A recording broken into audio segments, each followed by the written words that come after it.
Boa noite! Que alegria! Sorria com alegria! E viva a vida com sabedoria! Muito boa noite! Shavua Tov! Uma semana iluminada, uma semana abençoada para todos vocês que nos assistem do Brasil e do mundo. Mais uma edição da Rav Sani Live Show. Eu poderia ficar aqui falando a noite inteira, mas nós temos um convidado de honra. E esse convidado de honra, ele vai ensinar muito. Ele vai ensinar muito para vocês, porque se eu estou falando aqui sobre valorizar o tempo, se eu estou falando aqui sobre oportunidades que aparecem e não podem ser ignoradas, se eu estou falando aqui sobre a essência que existe em cada período de tempo das nossas vidas, esse meu convidado, ele vai ensinar, porque ele é um sermão ambulante, ele é um exemplo de vida, ele é um palestrante renomado, ele é um profissional que consegue, de forma única, de forma ímpar, lapidar competências e talentos. Ele consegue extrair o que há de melhor nas pessoas, não é verdade? Ele é um grande jornalista, ele é um renomado palestrante, ele é um especialista em gestão de pessoas, ele é um ícone, ele é autor, escritor de diversos livros, livros de sucesso, não é qualquer livro não, best-sellers, livros que entraram na categoria de mais vendidos, livros de sucesso, e não é à toa que ele também é um palestrante de sucesso, um palestrante que se tornou um dos palestrantes mais requisitados do Brasil. Ele é renomado nacionalmente e internacionalmente. Eu queria dar as boas-vindas ao som da nossa banda. Seja muito bem-vindo, meu querido convidado, César Romão! Venha pra cá!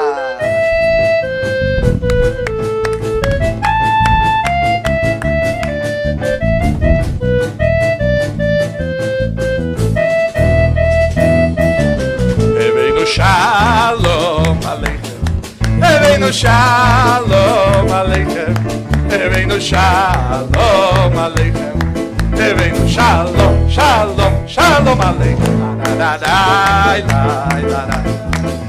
la la la la la la la la la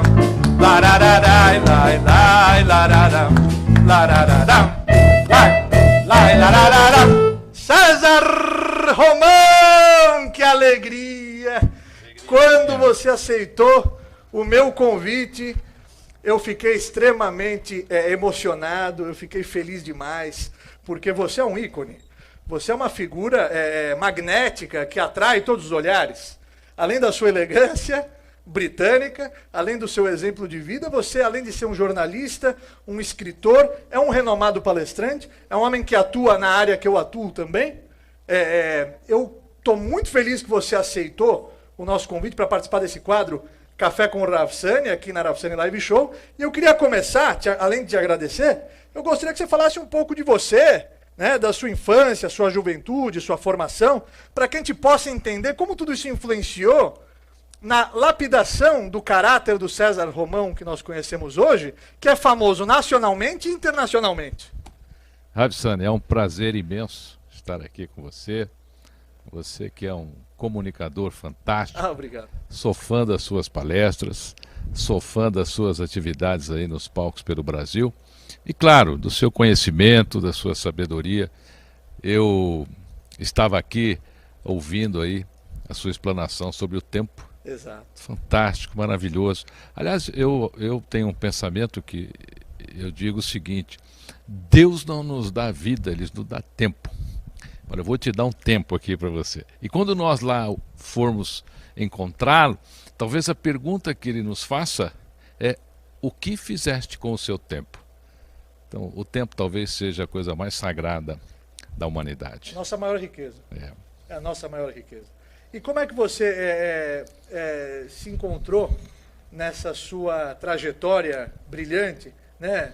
Jornalista, escritor, comunicador, palestrante. Você nasceu aqui no Brasil? Eu sou brasileiro. Brasileiro. Nasci no bairro da Vila Prudente, Aham. na maternidade infantil Ipiranga, na Avenida Dom Pedro. Ah, Então, eu sou paulista. As coisas da minha vida foram acontecendo. Eu sempre gostei muito de escrever. ótimo. Sempre, sempre. Desde menino, eu sempre gostei muito de escrever. Você ia bem lá nas Ia bem redações? das redações. Redação era tudo 10. Aham. Inclusive, no primeiro vestibular, que eu entrei na Universidade Mackenzie, a minha melhor nota foi em redação. Então, a literatura, ela sempre esteve presente em mim. Eu escrevi 3 livros, os meus primeiros 3 livros, foram um tremendo fracasso, por Os incrível. 3 Os primeiros? 3 primeiros. Foram um fracasso? Só o meu pai e a minha mãe leram. E você sabe que... Aí eu escrevi um 4º livro, um livro chamado A Semente de Deus. Saiu em 1991, desde o dia que saiu, nunca mais parou de Belo vender. livro, A Semente Semente de Deus. Ele abriu a minha carreira literária. Hoje, ao longo da carreira, eu já escrevi 25 títulos e 14 deles estão nas livrarias aí de todo o Brasil. Por que não 25? Porque muitos livros que eu escrevi, eles eram temporais, eles eram para aquele momento, para aquela fase. Mas esses que estão no mercado são livros de ficção, de romance, de ideias, então eles são atemporais. Que bacana. Agora, eu vou fugir um pouco da pauta aqui, porque você me revelou agora uma curiosidade. Quer dizer, os 3 primeiros foram um fracasso. O que te motivou? Porque às vezes eu escrevi um, vou tentar de novo. Aí vou tentar mais uma. A terceira vez também foi um fracasso. O que te motivou a continuar? Porque se você não continuasse, talvez o escritor César Romão não estaria nas prateleiras de todas as livrarias, não se transformaria nos best-sellers que se transformou. O que te motivou a continuar depois do 3º fracasso? Verdade, Sani. É a minha paixão pela literatura. E com muitas pessoas acontece isso. A pessoa desiste de cantar, desiste de dançar, desiste de ser ator, desiste de ser escritor. E eu mesmo conheci muitos escritores que abandonaram a carreira por terem fracassado no seu primeiro livro. O que sempre me motivou foi a minha paixão por escrever. Entendi. Quer dizer, você não estava preocupado se ia vender ou não. Você era apaixonado Apaixonado pelo por que você fazia. escrever. Então, o resto é consequência. Aliás, eu, no meu 3º livro, o meu editor me chamou e disse: Romão, nós temos uma proposta para você. E eu comprei um terno na época, meu primeiro terno na Garbo, para ir receber a proposta do meu editor. E quando lá cheguei, ele olhou-me e disse: Romão, aqui estão seus 3.000 livros. Ninguém quis. Vendo a você a preço de papel. Eu comprei os 3.000 livros, coloquei no meu escritório e lá ficaram. Você sabe que os amigos iam e diziam assim: Romão, esquece essa sua paixão por literatura. Com certeza. Você é um Vieram fracasso. né? Você já escreveu 3 livros que são um fracasso. E eu dizia assim: Sani, eu não sou um fracasso. Eu já sou um sucesso. Eu sou o único escritor em todo o mundo que tem 3.000 livros em sua biblioteca, escritos por ele mesmo. Ninguém tem. Até hoje não conheço ninguém que tenha. Você olhou pelo lado positivo. E quando eu escrevi A Semente de Deus, ele conquistou, na época, uma pessoa que eu era muito fã. A gente acabou tendo uma boa amizade. Og Mandino. Og Mandino é o autor que vendeu mais livros no mundo depois da Bíblia. Uau. E Og Mandino conheceu A Semente de Deus e me disse: Romão, eu queria fazer uma recomendação minha no seu livro. Eu pensei um pouquinho, Sani, mas aí eu deixei. E ele escreveu: A Semente de Deus é um livro poderoso que afetará a vida de todos que o lerem. Uau. Eu recomendo o Og Mandino. E aí eu acho até... Um troféu, né? Uma carta de recomendação. Eu penso até que Ele? esses 3 fracassos, Sani, foram um preparo. Exato, falamos sobre isso. Preparo. Falamos sobre isso. Porque Deus nos Foram prepara, necessários, exatamente. Ele te prepara, ele fala: eu vou medir a sua paixão pela literatura. Fez isso com Jó, né? Eu vou medir a sua fé, eu vou medir a sua paixão por esse gift, né? Por esse presente que eu te dei, que é essa paixão pela literatura. E eu acho que eu passei no teste. Não, passou com maestria. Romão, esse ano foi um ano desafiador. Ninguém imaginar que... Eu fico me lembrando do começo do ano, todo mundo falando: esse vai ser o ano, 2020 vai ser o ano, ninguém segura. Ninguém ia imaginar que a humanidade passaria pelo que passou, está passando, estamos torcendo para que isso termine, para que uma vacina seja, que as pesquisas cheguem na conclusão de uma vacina segura, para que toda a humanidade possa retornar, né, à sua vida antes da pandemia. E eu pergunto para você, Romão, qual conselho você dá para pessoas que no meio dessa pandemia elas acabaram desistindo, elas acabaram se sentindo desmotivadas, muitos se reinventaram, mas muitas não conseguiram se reinventar. Qual conselho você dá para essas pessoas? Muitas delas nos assistem e nos assistirão. Qual conselho você dá para que a pessoa possa sair de uma situação que à primeira vista para ela não tem saída? Sani, a pandemia fez duas coisas. Primeiro, ela deixou toda a humanidade igual. Nós ficamos iguais. Na fragilidade, no medo, no desespero e na busca pela cura. Então, a pandemia igualou a humanidade. A segunda é que o que era bom ficou melhor.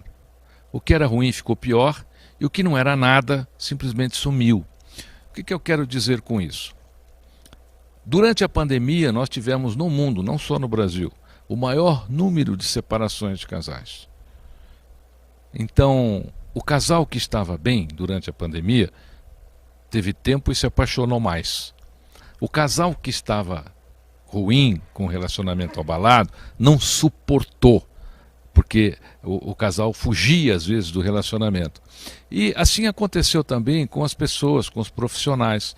Por isso que nós temos que ser muito bom naquilo que fazemos.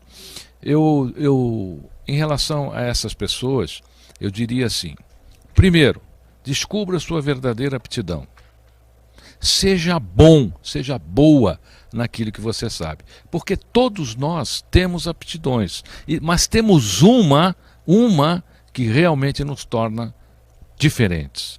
Eu vejo muitas pessoas abandonando as suas aptidões, fazendo coisas que às vezes não têm nada a ver com a paixão dela, com a grande capacidade dela de produzir.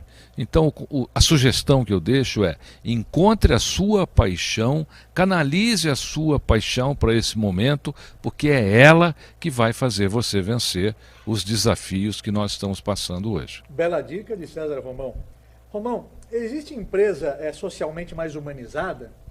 Isso gera mais lucro? Explica pra gente um pouquinho desse seu conceito. A empresa socialmente humanizada é lucrativa.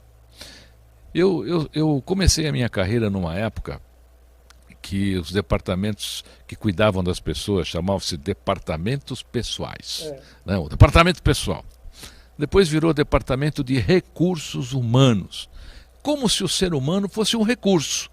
O que é um recurso? Um recurso é água, minério, petróleo, é recurso, mas nós não somos um recurso. O que seria uma empresa socialmente humanizada, que também se torna lucrativa? Seria uma empresa que realmente valoriza as pessoas não como recurso, mas como seres humanos. É mais ou menos assim: o cidadão faltou porque teve que socorrer o filho, fala: não tem problema, fica tranquilo, vai lá, socorre seu filho, mas eu vou descontar o seu domingo. A pessoa está com problema em casa, por exemplo, que normalmente os problemas familiares diminuem a produtividade. A pessoa está com problema em casa, a empresa não quer saber. Ela fala: olha, isso é um problema seu. Quando você passar daquela porta, você tem que pensar na empresa. Então, nós temos sido usados pelas organizações, a maioria delas, no mundo inteiro, como recurso. Eu estou falando para essa câmera agora que ela é um recurso. Daqui a pouco, se ela parar de funcionar, vai entrar uma outra câmera aqui, essa aqui vai ficar encostada ou vai para o conserto, porque ela é um recurso. Então nós precisamos parar de tratar as pessoas como se elas fossem recursos e olhá-las como seres humanos. Isso é muito importante, porque hoje as pessoas elas não chamam pelo nome, né? Elas chamam. Se eu perguntar para uma pessoa na rua, se eu sair com você aqui e dar uma volta, quem é você? Eu falo: eu sou engenheiro. Não, eu perguntei quem é você, não perguntei o que você faz. A pessoa ela acaba se rotulando, né? E rotulam ela. Então isso que você falou realmente é muito importante. E como é que isso aumenta o lucro da empresa? Por quê? Porque, olha, as pessoas, você é responsável por aquilo que você cativa. As pessoas vão expressar a você aquilo que você cativou nelas. Nós somos responsáveis por tudo aquilo que acontece em relação às pessoas. A capacidade e o interesse, a capacidade que nós ajudamos as pessoas a desenvolverem e o interesse que temos nelas é que faz a grande diferença. O que acontece hoje é que a gente não tem muito interesse nas pessoas. A gente só... para que vocês tenham uma ideia, as pessoas hoje são admitidas pelo seu currículo, por exemplo.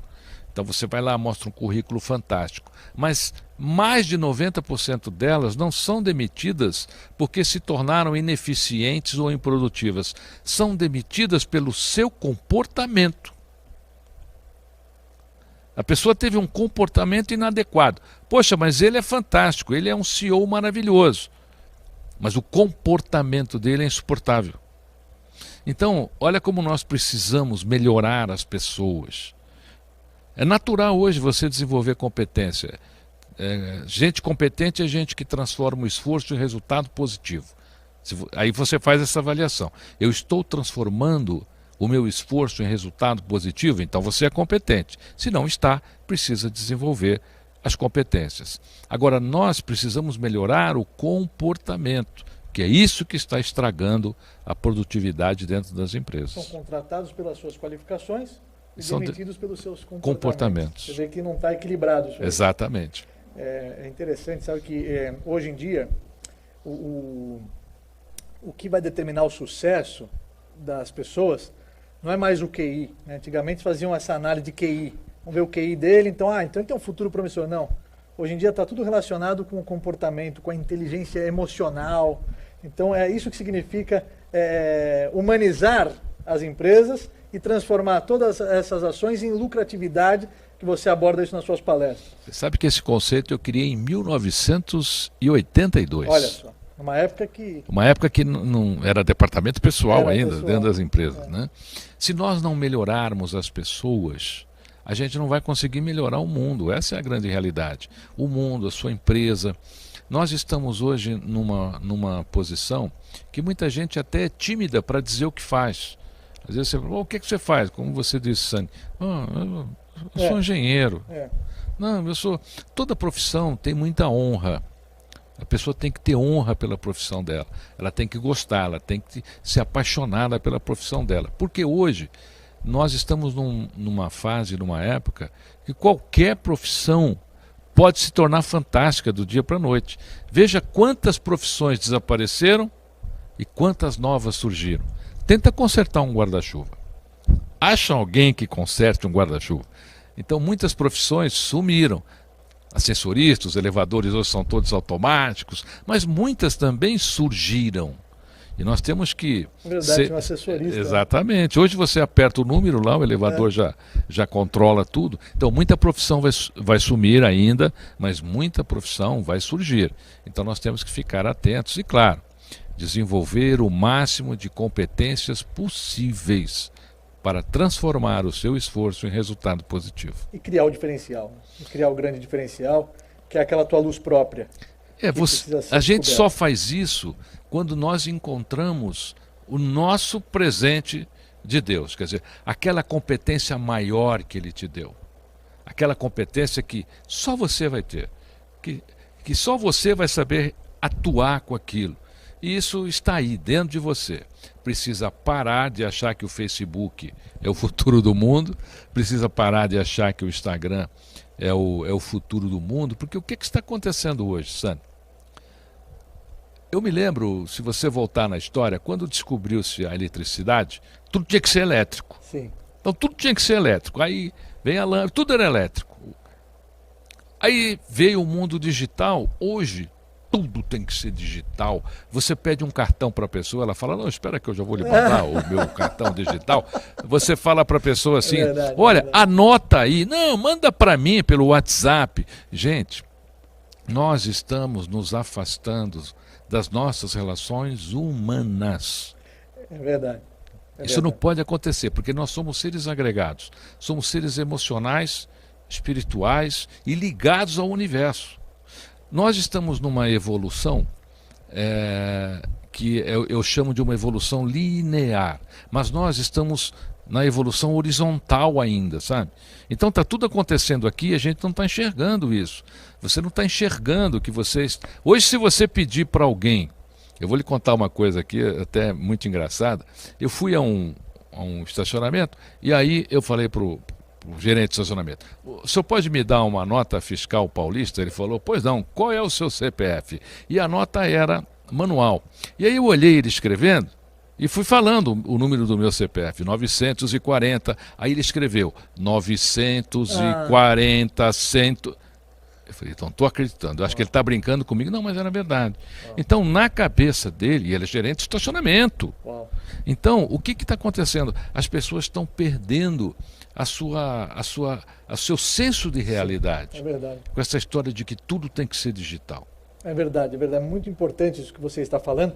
Aí quando me procuram para dar palestra, fora da comunidade, falam: mas o que vocês querem de um rabino? Eu falo: não, a gente quer rehumanizar. A gente quer trazer o lado humano. As equipes estão no automático, as pessoas não estão mais se dando conta que existe uma essência, existe um significado, existe um ideal por detrás simplesmente das ações secas, nuas e cruas. Muito importante isso. E falando nisso, Romão, administrar os riscos, né? Empreender é isso, é você administrar os riscos. Como é que você analisa isso? Administrar os riscos, mas não se deixar levar pelo medo excessivo. Como é que você poderia dar uma receita de equilíbrio para quem quer empreender aqui no Brasil? Sani falou muito bem, é o equilíbrio. A administração de risco é você achar o ponto de equilíbrio. Medo faz parte da relação humana com o mundo. Por quê? Imagina só se nós não tivéssemos medo. Se fôssemos todos super audaciosos. Eu vou saltar daqui lá em cima. Eu vou saltar através desse público maravilhoso seu aqui. Eu vou atravessar aquela praia. Eu sou destemido. Olha quanta coisa ruim poderia acontecer às pessoas se elas não tivessem medo. Então, o medo, ele é legal. Ele já é um ponto de equilíbrio. E coragem não é ausência de medo. A pessoa corajosa é aquela que tem medo, mas vai em frente. Todo risco, tudo que você fizer na vida tem risco. Sair de casa de manhã é um risco, ainda mais hoje, nessa época, sim, né? As pessoas estão aí, tudo é um risco. O que acontece é assim: como é que você vai encarar esse risco? Você calculou? Você viu as variantes desse risco? Porque nós, às vezes, pensamos só no melhor e não pensamos no que pode dar errado. E existe a lei de Murphy. A lei de Murphy é muito conhecida e ela surgiu porque... na época, um tenente chamado Murphy fazia o teste da força G, né, numa cadeira, e aí as pessoas que faziam o teste, um dia ele foi fazer um teste um pouco mais forte, né, e a pessoa morreu. Foi muito fácil, a cadeira saiu do trilho. Aí esse tenente Murphy, todo mundo chorando, ele disse assim: olha, o que tem de dar errado, vai dar errado. Aí surgiu a lei de Murphy, né? O que tem de dar errado, vai dar errado. O que tem que não funcionar, não vai funcionar. Agora, você pode calcular, você pode se preparar. Então, você vai fazer uma viagem, por exemplo. Olha, quantos postos de gasolina, um exemplo simples, né? Eu tenho na minha rota. Ah, não, eu vou na fé. Essa coisa de ir na fé é complicado. Eu tenho um livro que chama-se O Milagre do Acaso, onde eu falo que o acaso não existe. Ele é uma convergência de circunstâncias da sua própria vida. Você vive aquele momentinho ali porque você fez uma convergência de fatos da sua vida. Por isso que, como nós aqui, né? Então, nós fizemos uma convergência no nosso espaço de vida e estamos juntos aqui hoje. Não deixa a sua vida ao acaso, não. Ele não é bom. Você sabe que uma vez o pai da moça foi conhecer o futuro genro, e aí ele falou: como é que você vai sustentar minha filha? Aí ele falou: não, Deus vai me ajudar. Todas as respostas dele: Deus vai me ajudar. Ele chegou em casa, a esposa falou: e aí, como é que foi o encontro com o rapaz? Ele falou: foi ótimo, só que ele acha que eu sou Deus. Mas você realmente deu uma dica muito importante, é o equilíbrio, né, em tudo. Agora, Romão, criatividade é algo que nasce com a pessoa ou isso pode ser conquistado e adquirido? Sani, criatividade é sua inteligência em movimento. É aquilo que você faz com aquilo que você aprendeu. Ah, Romão, mas eu sou inteligente. Então eu vou deixar para você aqui, Sani, uma versão da inteligência e da criatividade para que as pessoas possam entender e escolher. Um chinês criativo criou o macarrão, mas um chinês inteligente criou o macarrão. Mas foi um italiano criativo, né, que levou o macarrão para o mundo. Exato.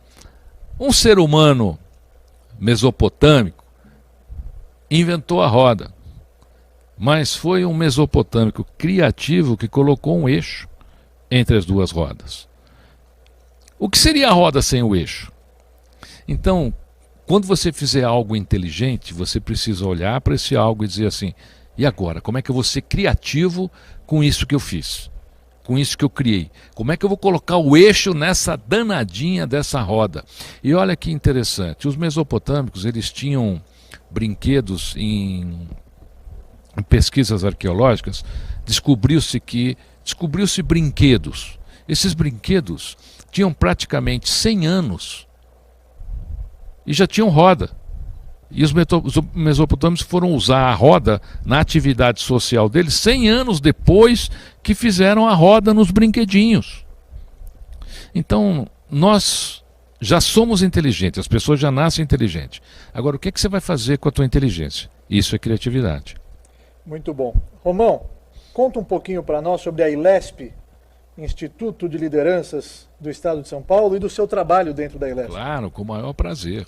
Instituto de Lideranças de São Paulo, ILESP, ele foi criado para ser o novo parceiro dos empresários, para ser o novo parceiro das pessoas nas carreiras. Ele é um instituto que faz você se tornar um líder. Nós temos lá mais de 3.000 associados. Eu sou atualmente diretor de comunicação do ILESP. Temos o nosso presidente, Mário Mariano Machado, o vice-presidente, aos quais eu mando um super abraço aqui, nosso querido Alexandre Pompeu. Sim. Temos uma diretoria muito bacana. O ILESP tem revolucionado o mercado, por exemplo, de relações entre empresas e empresários. Fazemos eventos muito grandes sobre liderança. Recentemente fizemos no Hyatt, levamos lá 800 empresários numa noite fantástica, onde todos fizeram network. E o ILESP tem como missão incrementar os negócios no nosso país. E o seu trabalho como diretor executivo da ILESP? O meu trabalho é diretor de comunicação. Eu cuido de toda a parte de comunicação do ILESP. E quantas empresas você falou? O ILESP hoje tem mais de 3.000 associados. Mais de 3.000 associados. Quer dizer, é um sucesso. É um sucesso. E é gratificante você poder criar e abrir portas e proporcionar o empreendedorismo, que na minha visão, na visão do judaísmo e da Kabbalah, é uma ação altruísta. Porque você empreender, você está gerando novos empregos, você está gerando oportunidades, você está fazendo bem. Essa visão do empreendedorismo poucos conhecem. A realidade.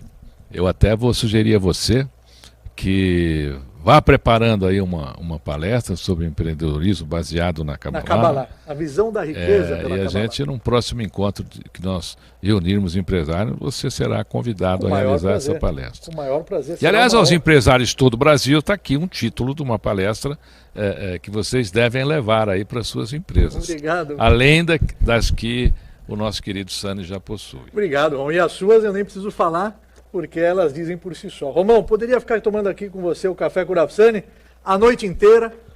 Nosso tempo está acabando, ainda temos a nossa oração musical. Eu quero te agradecer, te abençoar, para que você continue sendo luz na vida das pessoas, para que você continue sendo esse ícone motivacional para o Brasil. O povo precisa muito dos seus livros, o povo precisa muito das suas palestras, das suas aulas, dos seus ensinamentos. Eu te agradeço e queria que agora você desse uma mensagem final para a nossa audiência, para os jovens que estão nos assistindo, jovens dos nossos centros jovens do Macom que estão nos assistindo, toda a audiência. Eu queria que agora você desse uma mensagem final para que a gente possa começar a semana com o pé direito. Então vamos lá. Meu querido jovem, olha, nunca, jamais desista do seu sonho. Se você desistir, vai carregar a dor de não ter conseguido. Se você persistir, será um jovem alimentado pela esperança de um futuro melhor. E a sua esperança no futuro é que te dá força no seu presente. Vão dizer para você que seu sonho é uma loucura, que todo sonhador é um louco. E é verdade, todo sonho é uma loucura, todo sonhador é um louco. Mas quando o sonho se torna realidade, se torna sabedoria. E o sonhador se torna um sábio. Então nunca abandone o seu sonho. Romão, que mensagem linda. É um poema. Isso está dentro dos seus livros? Não. Isso aqui veio agora, né? Do coração para os corações. Coração para coração. Muito obrigado pela sua presença. Muito obrigado pela sua gentileza. Muito obrigado pelas suas obras.